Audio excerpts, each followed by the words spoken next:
Selamat datang di channel ini, rekan-rekan sekalian. Video ini kita kembali membahas soal kompetensi teknis untuk jabatan penata layanan operasional. Bagi rekan-rekan yang ingin mendapatkan paket lengkap bank soal seperti ini, rekan-rekan bisa menghubungi admin kami. Nomor WA-nya nanti akan saya bagikan di kolom deskripsi dan kolom komentar video ini. Silakan rekan-rekan konfirmasi jabatan atau formasi yang dilamar pada tahun ini. Nanti admin akan menyiapkan soal kompetensi teknisnya berdasarkan jabatan atau formasi yang rekan-rekan lamar. Baik, langsung saja rekan-rekan sekalian, kita membahas ke soal pertama, soal nomor 201. Rekan-rekan bisa ikut serta dan latihan menjawab soal ini dengan menuliskan jawaban atau pilihan jawaban yang benar di kolom komentar. Setelah kita bacakan atau kita baca secara bersama pertanyaannya. Pertanyaan yang pertama adalah, dalam rangka meningkatkan efektivitas layanan publik, Anda dihadapkan pada tantangan untuk mengintegrasikan teknologi informasi ke dalam proses layanan. Anda harus merumuskan sebuah rencana yang mencakup analisis mendalam terhadap kebutuhan masyarakat, evaluasi infrastruktur yang ada, dan penentuan teknologi yang sesuai. Apa langkah pertama yang harus Anda ambil untuk memulai proses ini?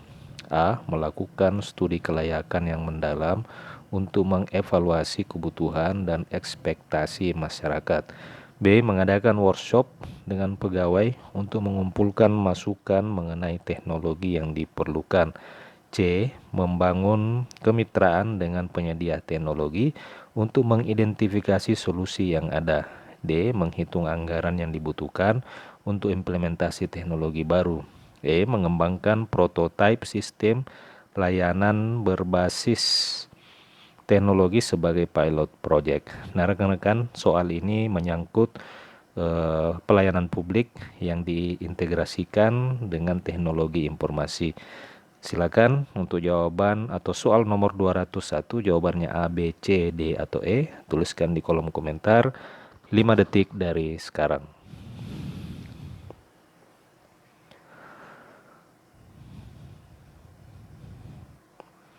Baik, apakah sudah ditulis? Kita lihat saja, jawabannya adalah A, yakni melakukan studi kelayakan yang mendalam untuk mengevaluasi kebutuhan dan ekspektasi masyarakat. Pembahasannya, melakukan studi kelayakan yang mendalam adalah langkah pertama yang tepat untuk memahami kebutuhan dan ekspektasi masyarakat sebelum merumuskan secara integrasi rencana integrasi teknologi informasi. Kita lanjut ke pertanyaan berikutnya, pertanyaan nomor 202. Silakan disimak ya, nanti rekan-rekan bisa menuliskan pilihan jawaban yang kira-kira benar seperti apa. Pertanyaannya adalah, Anda sedang merancang sistem penanganan keluhan masyarakat yang efisien di instansi Anda. Nah, ini juga terkait dengan aplikasi atau e-government. Jadi Anda sedang merancang sistem penanganan keluhan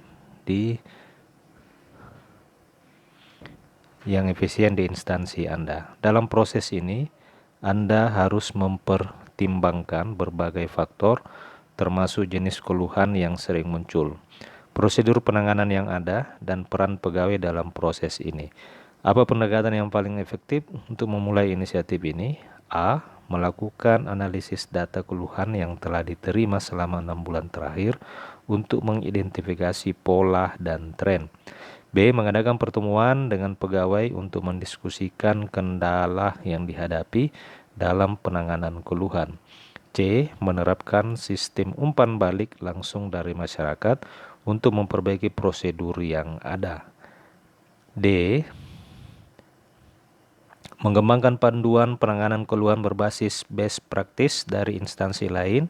Mengintegrasikan teknologi informasi untuk mempermudah proses pengaduan masyarakat. Silakan untuk soal nomor 202, jawabannya A, B, C, D, atau E, tuliskan di kolom komentar 5 detik dari sekarang.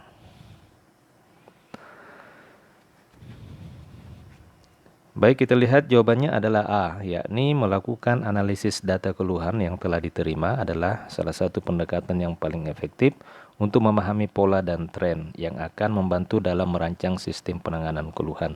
Rekan-rekan sekalian, untuk menjawab pertanyaan ini kita bisa melihat kalimat pertama ya saja ya, melakukan analisis data keluhan, kemudian B mengadakan pertemuan, C menerapkan sistem umpan balik. Tentu analisa data ini sesuai dengan apa yang diminta dari pertanyaan. Di pertanyaan ini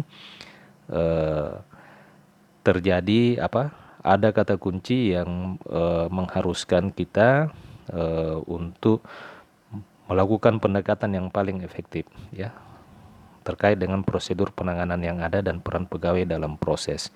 Sehingga proses analisis data ini perlu dilakukan agar supaya betul-betul langkah itu bisa tepat sasaran ya. Kita lanjut ke soal berikutnya, soal nomor 203. Silakan disimak pertanyaannya ya.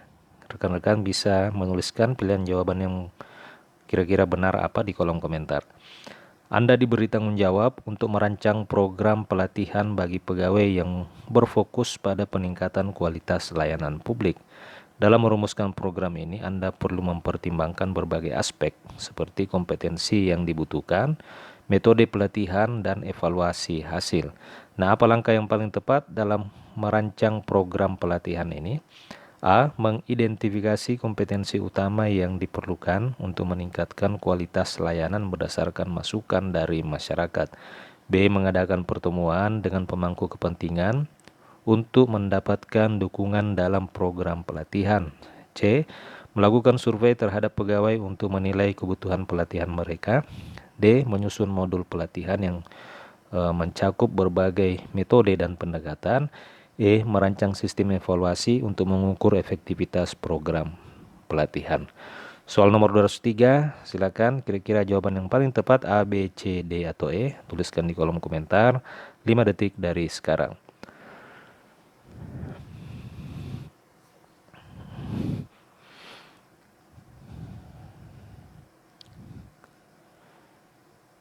Baik, kita lihat jawabannya adalah A, yakni mengidentifikasi kompetensi utama yang diperlukan adalah salah satu langkah yang paling tepat ya. Jadi A ini mengidentifikasi kompetensi utama yang diperlukan untuk meningkatkan kualitas layanan. Jadi salah satu proses identifikasi kompetensi utama yang diperlukan ini merupakan langkah pertama yang paling tepat untuk memastikan bahwa program pelatihan benar-benar sesuai dengan kebutuhan dan harapan masyarakat.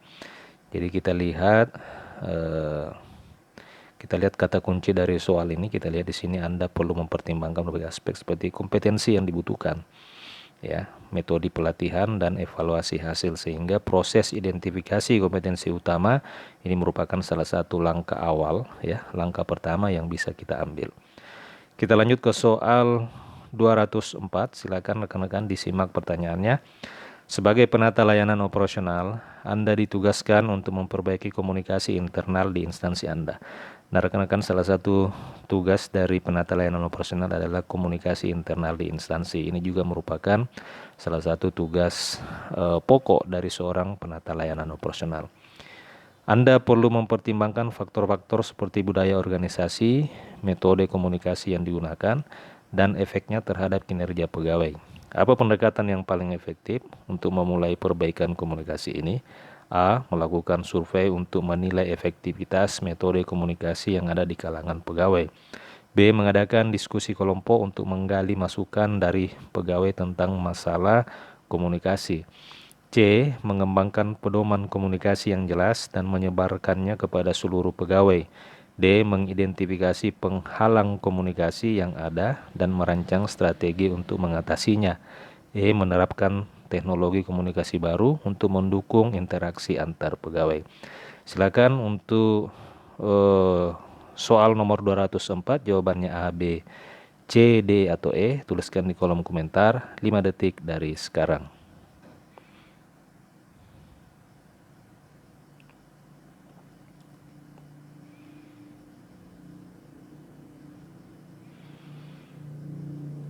Sudah ditulis, silakan kira-kira rekan pilihan jawabannya A, B, C, D, atau E. Baik, kita jawab. Jawabannya adalah A, yakni melakukan survei untuk menilai efektivitas metode komunikasi. Yang ada adalah salah satu pendekatan yang paling efektif untuk memahami tantangan komunikasi yang dihadapi oleh pegawai. Demikian rekan-rekan video sedikit soal, kisi-kisi soal kompetensi teknis untuk jabatan penata layanan operasional. Rekan-rekan bisa mendapatkan ribuan butir-butir soal-soal seperti ini, termasuk soal kompetensi manajerial, sosiokultural, dan wawancara. Silakan hubungi admin kami. Semua formasi ada ya, semua formasi tersedia soal kompetensi teknisnya, termasuk juga untuk formasi PNS. Silakan konfirmasi. Nomor WA-nya akan saya bagikan di kolom deskripsi dan kolom komentar video ini. Terima kasih, sampai jumpa di video berikutnya.